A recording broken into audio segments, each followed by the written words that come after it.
Hello YouTube, bienvenue encore sur channel Paula pour un autre épisode dans Zen. Bien nous avons Patricia qui pas traité dans silence li, côté elle t'a pas répondre la planta. Ex-mari moi fait 8 ans avec. C'est pas joindre li pas joindre moun vinn bat vente li dans inbox li. Moi quitte avec li fait mes dents. Pour jour ou même tout penser ou ka vinn parler keke de moi dans inbox. Tout saloperie ka bat vantou pour faire parler. Moi pas même te gen bon enan avec ou.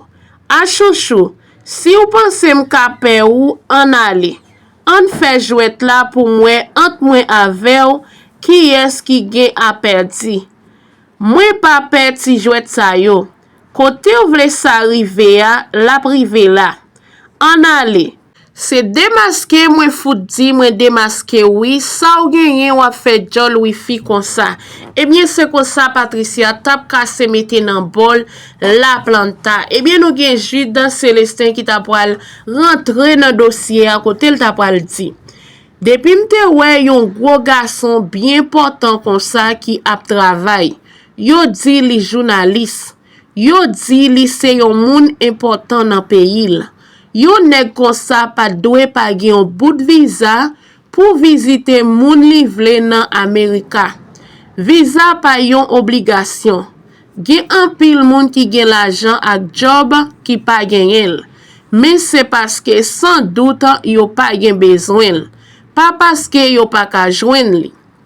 Africain pa kon souvent marié en dehors de race pa yo. Et là yo fel ak l'autre nation, yo pa fel ak noir pareil yo. C'est souvent ak femme blanche yo fel. Et puis tout, si yon femme a traversé plusieurs continents pour vin wem, faut que moi en mezi pour contribuer dans kob voyage là. Ça c'est moi. Les Africains t'a viré sur réseau, moi te dit ap gen surprise.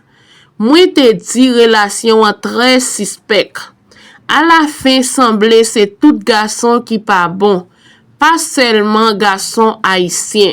Eh bien, ces déclarations, Jude Célestin, lui fait connaître depuis l'élite ouais Patricia tap monter descendre ensemble avec Africain, aller en Afrique, aller visiter Africain, alwel, eh bien, li te get a connaît qui une grosse surprise derrière cap vini.